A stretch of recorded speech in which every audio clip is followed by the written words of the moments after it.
अंग्रेज तारीख दान है, अंग्रेज है, उसका कोई ताल्लुक मेरे दीन से नहीं, लेकिन तारीख लिखने में उसने ये बात लिखी कि मैंने ऐसा जर्नेल देखा ही नहीं जैसा सलाहुद्दीन था, इसलिए कि उसके जज्बे जैसा मैंने एक भी जर्नल देखा नहीं।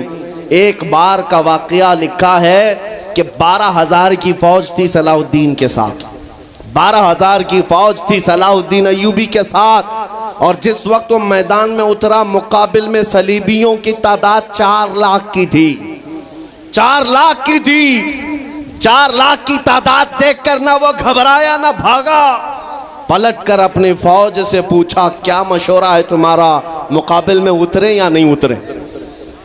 सलाहुद्दीन के लश्करी और उसके नौजवान सिपाही आम लोग नहीं थे, जज्बा जवान था। अर्ज किया है सलाहुद्दीन हमारे सिपह सालार, रसूलुल्लाह के सहाबा तादाद देखकर उतरते थे तो हम भी तादाद देख के उतरेंगे, अगर नबी के सहाबा तादाद नहीं देखते थे तो हम भी इस तादाद का कोई परवाह नहीं करेंगे।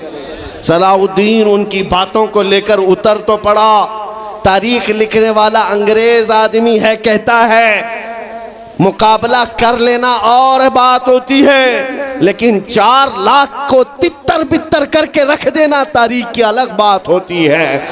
सलाहुद्दीन के इस कारनामे के बाद वो अंग्रेज तारीख दान कहता है हमारे इलाकों में हाल ये हो गया था, हमारे यहाँ की माएँ अपने बच्चों को थपकियां देकर सुलाती थी और ये कहती थी कि बेटा सो जा नहीं तो सलाहुद्दीन आ जाए। सुभान अल्लाह, सुभान अल्लाह। ये मैं इसलिए बातें अर्ज कर रहा हूं कि सलाहुद्दीन अय्यूबी की ताकत वो उनकी अपनी बॉडी की ताकत नहीं थी, वो ना ही किसी जगह से वर्जिश करके हासिल की हुई ताकत थी। सलाहुद्दीन की ताकत इश्क़ मुस्तफ़ा की वजह से थी, वो मोहब्बत रसूल का पैकर था। हमने तारीख में उन जवानों को देखा है जिन्होंने तारीख उलट करके रख दिया है, जिन्होंने जमीन में एक अलग परचम लहरा कर रख दिया है। आपको पता है इसी हिंदुस्तान की सरजमीन पर सबसे पहला 10,000 का लश्कर लेकर आने वाला एक जवान, अरब से सबसे पहले आने वाला मोहम्मद बिन कासिम सिर्फ 19 साल की उम्र में आया था। 19 साल की उम्र में आया था। किस लिए आया था? माल लूटने नहीं आया था, यहाँ जगह कब्जा करने नहीं आया था। जैसे आज तारीख तोड़ मरोड़ करके बताई जा रही है, जितने बादशाह आए सब आक्रमण किए, सारे लोग यहाँ लूटपाट करने आए थे, ये तारीख तोड़ मरोड़ कर बयान की जाती है। मेरे अजीजों इस पर फिर कभी गुफ्तगू करेंगे, लेकिन मोहम्मद बिन कासिम क्यों आया था? इलाहाबाद के एक पंडित है, उन्होंने खुद लिखा है, मैं अपनी बात नहीं पंडित जी की बात कह रहा हूँ। उस वक्त हालात ऐसे हो गए थे कि चंद औरतें, मुसलमान औरतें जो श्रीलंका की सरजमीन से हज के लिए जा रही थी, उस वक्त राजा दाबिर सिंह उसके कुछ गुंडों ने इन औरतों को पकड़ लिया, उनकी इज्जत लूटी, उनका माल लूटा, उनको कैदी बनाया। उन औरतों ने उस वक्त पुकार कर कहा था कि कोई है जो हमारी इज्जत बचाएगा। कोई तिजारत करने वाला बाहर से आया हुआ ताजिर बात सुन करके अरब गया। अरब में जाकर गवर्नर जो था उसके सामने वाकया बयान कर रहा था। 19 साल का जवान मोहम्मद बिन कासिम वहाँ से गुजर रहा था। उसने इतना वाकया सुना कि हिंद की सरजमीन पर कुछ हमारी बहनों की इज्जत लूटी जा रही है। वहीं खड़े होकर उसने कहा लब्बैक या उख्ती, ऐ मेरी बहन मैं तेरी इज्जत की हिफाजत के लिए आ रहा हूँ। वहाँ से पुकारा अपने चचा जो गवर्नर था उस वक्त, उससे 10,000 का लश्कर लेकर के सबसे पहले यहाँ आने वाला मोहम्मद बिन कासिम किस लिए आया था? माल लूटने के लिए नहीं, औरतों की इज्जत बचाने के लिए आया था। हिंदुस्तान की सरजमीन पर कदम रखा और उसके बाद सामने मुकाबिल में फौरन जंग के लिए नहीं आया। कहा कि जिन औरतों को कैदी बनाया वो छोड़ दो, जो हज के लिए जा रही थी उन्हें आजाद कर दो, और दूसरी बात जिन्होंने गुंडागर्दी की है उन्हें पकड़ो और जेल में डालो। राजा को घमंड था, उसने इनकार किया तो मोहम्मद बिन कासिम ने कहा चलो आओ मोहम्मद अरबी के शेरों से मुकाबला हो जाए। 3 दिन का मुकाबला हुआ था, न राजा बचा न बाजा बचा, सारे हजारे इधर से उधर हो गए और मोहम्मद बिन कासिम का परचम लहराया। मेरे अजीजों, औरतों की इज्जत का मुहाफिज 19 साल का जवान था, जिसने आते ही औरतों की इज्जत भी बचाई और मेरे दीन का परचम भी लहराया। मैं आज पूछता हूँ हमारी उम्रें कितनी हो गई? कई जवान 25 साल 30 साल क्रॉस कर चुके।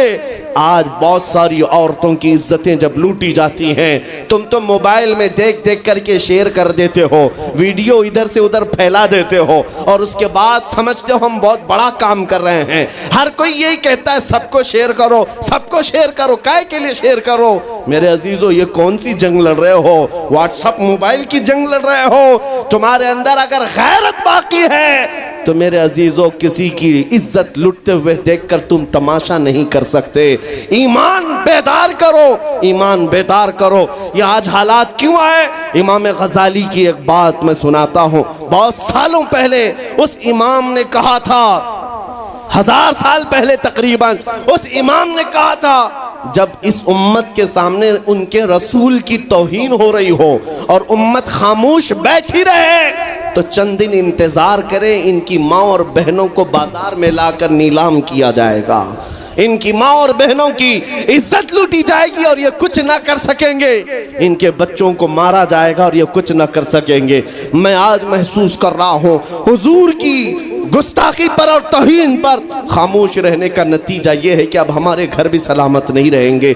लोग आज चीख रहे हैं, मस्जिदें वीरान हो गई, मस्जिदें टूट रही हैं, खानकाहें टूट रही हैं, न जाने कितने मज़ारात बिल्डोजर से ख़त्म किए जा रहे हैं। ये तमाम बातें अपनी जगह पर। मैं आपसे पूछता हूँ, जाने ईमान रसूलुल्लाह तरह चल तो नहीं सका, लेकिन खुद कैसे चलता था ये भी भूल गया और मैं उसको थोड़ा बदल करके अपनी कौम के लिए कहता हूँ, शेर चला कुत्ते की चाल और अपनी चाल भूल गया। अल्लाह ने तुम्हें मोहम्मद अरबी का शेर बनाकर पैदा किया। हकीकी बात है ये मेरे अजीजों, हकीकी बात है। एक जिनके यहाँ कीड़े बहुत ज़्यादा होते हैं वो मेरे साथ छेड़खानी कर रहे थे। 2 दिन कबल की बात है, मैंने किसी जगह तकरीर किया तो मुझे छेड़खानी कर रहे थे। हमारे दीन से कोई ताल्लुक़ नहीं। मैंने किसी छोटे दज्जाल के बारे में कहा तो उन्हें बड़ी लग गई थी। आज की तकरीर फिर वो सुन रहा होगा, साहब मैं कहता हूँ, मुझे उन्होंने मैसेज में कहा है, गोश्त खोर मौलाना, गोश्त खोर मौलाना, गोश्त खाते हैं और स्टेजों पर चिल्लाते हैं। मैंने जवाब में कहा, अल्लाह का बड़ा शुक्र है गोबर खोर तो नहीं है, अल्लाह का बड़ा शुक्र है हम गोबर को कोहे नूर कहने वाले तो नहीं हैं। अल्लाह ने दूध पीने वाली कौम में पैदा किया है, पेशाब पीने वाली में नहीं। नारे तकबीर, नारे रिसालत, नारे हैदरी। मेरे अजीजों, ये कोई बात लतीफे की नहीं है और ना ही छेड़खानी की बात है। मैं उनसे कहता हूँ, हमें छेड़ो मत, हम अपने नबी की बात करते हैं, हम अपने नबी की बात करते हैं और जहाँ फिर तुम छेड़ोगे तो फिर हम अपने तौर पर जवाब भी देते रहेंगे इंशाअल्लाह। इसलिए कि अपनी अपनी किस्मत की बात है। मुझे गोश्त खोर मौलाना कह रहे हो और ख़ुद की हालत मालूम नहीं है। अल्लाह करीम का शुक्र है कि हमने दुनिया में देखा है गोश्त खाने वाला भी शेर ही हुआ करता है और गोबर खाने वाला सूअर तो नहीं है। अल्लाह का बड़ा करोड़ा एहसान है। मैं उन बातों में नहीं आ रहा, लेकिन एक बात ज़रूर कहना चाहता हूँ, सुनियो एक बात, कि दुनिया 1000 ताने दे, हमें फ़र्क नहीं पड़ना चाहिए, अपने नबी के अखलाक को खुल कर कहना है। मैं आपसे पूछता हूँ, क्या हमारा ये ईमान है या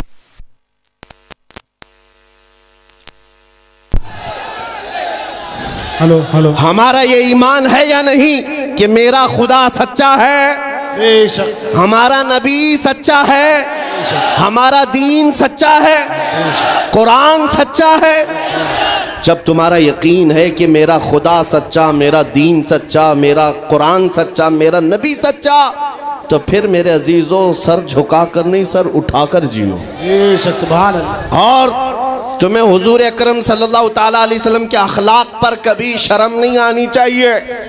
कोई टोपी पर, कोई दाढ़ी पर ताने मारता है तो उसको नजरअंदाज करो, इसलिए कि मरने के बाद इस कीड़े को मुंह नहीं दिखाना है, आमिना के लाल को मुंह दिखाना है। ताना देता है तो देकर मर जाएगा। हमें फर्क नहीं पड़ता, हमारे लिबास से जलते हो तो और जलो, मरो, इसलिए कि जिसकी किस्मत में यहाँ भी जलना वहाँ भी जलना। और अल्हम्दुलिल्लाह सुन्नियों की किस्मत में यहाँ भी खुशियाँ हैं, वहाँ भी खुशियाँ।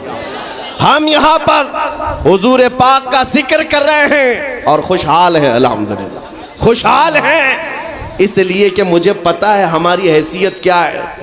खुशहाल हैं आप भी, हम हैं। ये छोटी मोटी शिकायतें तो सब करते हैं आप, कि बीमारी है, घर में खाना पानी नहीं है, धंधा नहीं चल रहा है, बिजनेस नहीं चल रहा है, सब लॉस में है, जॉब नहीं है, सब शिकायतें तुम्हारी है, हमें पता है। मेरे अजीजों, हम तो बार बार ये रोना रोते हैं, हम बड़ी कमज़ोर कौम हैं, हम बड़ी कमज़ोर कौम हैं, हम बड़ी कमज़ोर कौम हैं। लेकिन मीडिया के दज्जाली कुत्ते बार बार भौंक भौंक कर बताते हैं तुम कुछ हो, तुम कमज़ोर नहीं हो। 24 घंटे हम पर डिबेट होता है कि नहीं होता है? कुल मिलाकर हम पर ही डिबेट। अरे मियाँ, यहाँ तो इलेक्शन भी कैंपेनिंग के लिए हम हैं। हमारे मुद्दे को लेकर के ही सबको लड़ाना है, सबके दरमियान। मैं आपसे ये कहता हूँ, ये बातें यूं ही नहीं, वो बार बार तुम्हें भौंक कर बता रहे हैं तुम कुछ हो, लेकिन तुम कहते हो नहीं मैं कुछ नहीं हूँ, हम कमज़ोर हैं। वो कहते हैं नहीं कमज़ोर नहीं, तुम कुछ हो। एक तरफ तो कहते हैं कुछ नहीं है, सब बिखरे हुए लोग हैं, पंचर पुत्र भी कहते हैं, लेकिन फिर हम उनसे कहते हैं मियाँ पंचर पुत्र है तो 24 घंटे डिबेट हम पर क्यों करते हो? डर किस बात का है? किस बात का डर है? क्या दूसरी और कौमें नहीं हैं जिसको निशाना बनाओगे? अरे 70 कौमें मौजूद हैं, लेकिन हमें पता है तुम्हारी आंखों में अगर कोई चुभता है तो गुलाम मुस्तफ़ा ही है, इसलिए कि उन्हें भी तारीख पता है। ये अगर निकल पड़े हैं सहरा से बगैर चप्पल के, पैबंद लगे कपड़ों से, तो कैसर और किसरा को भी धूल चटा सकते हैं।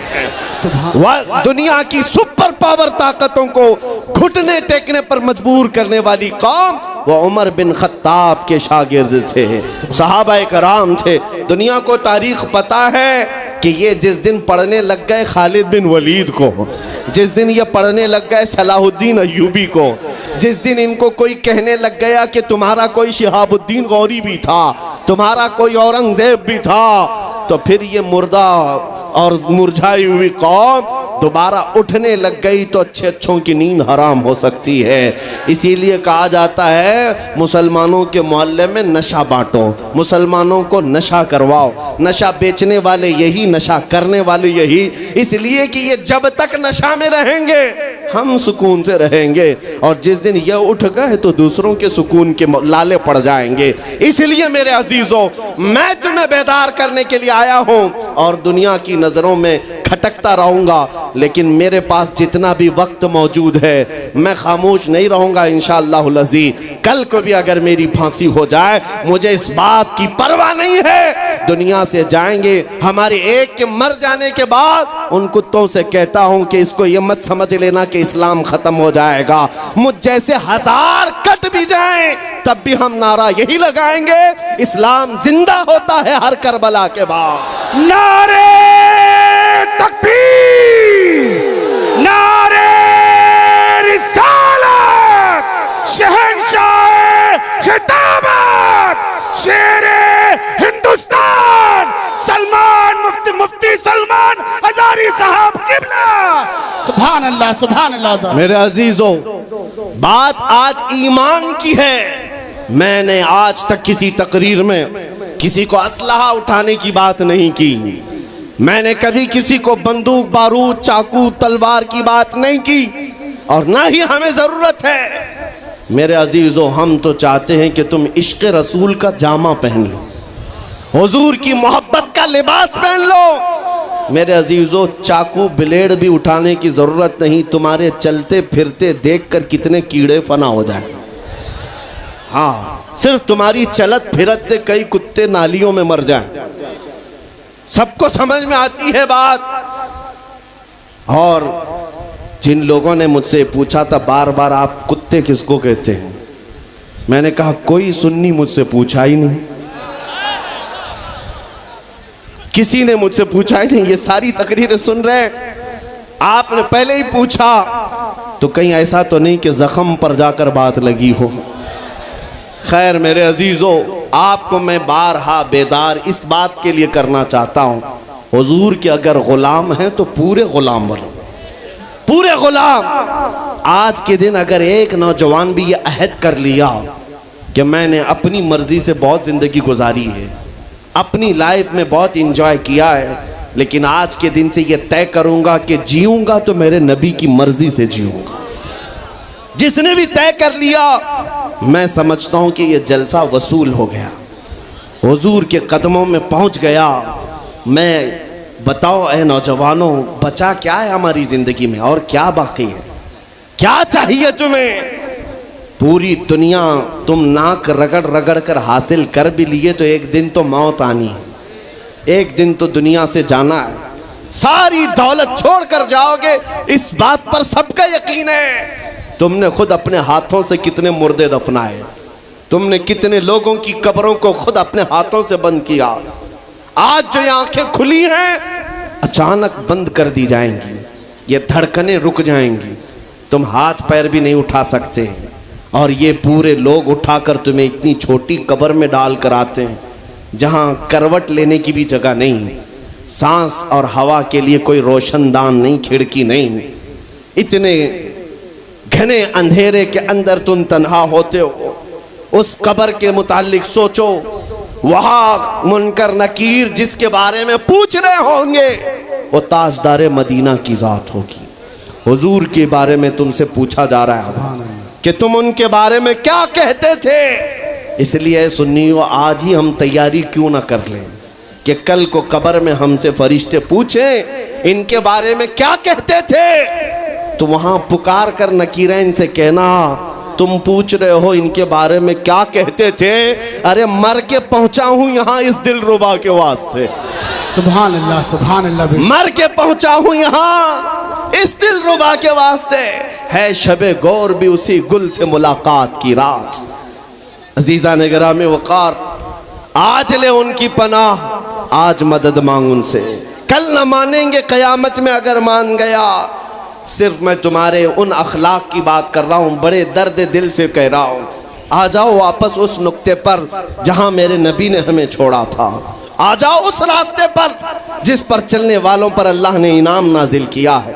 आपको पता है वो सहाबा कराम, ताबईन और औलिया कामिलीन का रास्ता था कि जिनके बारे में इकबाल ने कहा, दी अजाने कभी यूरोप के कलीसाओं में तो कभी अफ्रीका के तपते हुए सहराओं में, दश्त तो दश्त है दरिया भी न छोड़े हमने, बहरे जुल्मात में दौड़ा दिए घोड़े हमने, आ गया ऐन लड़ाई में गर वक्त नमाज, किबला रूहों के जमीन बोस हुई कौमे हिजाज। एक ही सब में खड़े हो गए महमूद आयाज, न कोई बंदा रहा न कोई बंदा नवाज। यह हमारी तारीख थी, यह हमारी तारीख थी, मोहम्मद अरबी सल्लल्लाहु तआला अलैहि वसल्लम के गुलामों की तारीख थी। वो जिस जगह जाते थे परचमे इस्लाम लहराते थे, जहां चल पड़े हवाओं का रुख मोड़ दिया, आंधियों को तोड़ दिया, समंदरों में रास्ता बना लिया, अरे दरिया दजला में घोड़े दौड़ा दिए।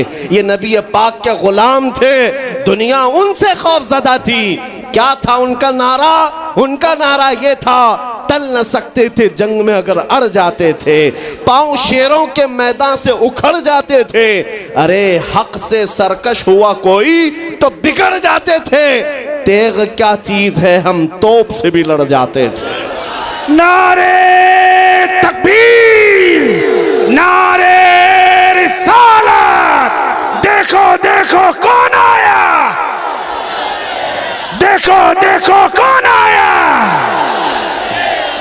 तवज्जो की बात है, हम उस कौम के वारिसीन में से हैं, दुनिया जिनकी तारीख जानती है। आपको पता है अंग्रेज तारीख दान है, अंग्रेज है, उसका कोई ताल्लुक मेरे दीन से नहीं, लेकिन तारीख लिखने में उसने ये बात लिखी कि मैंने ऐसा जर्नेल देखा ही नहीं जैसा सलाहुद्दीन था, इसलिए कि उसके जज्बे जैसा मैंने एक भी जर्नल देखा नहीं।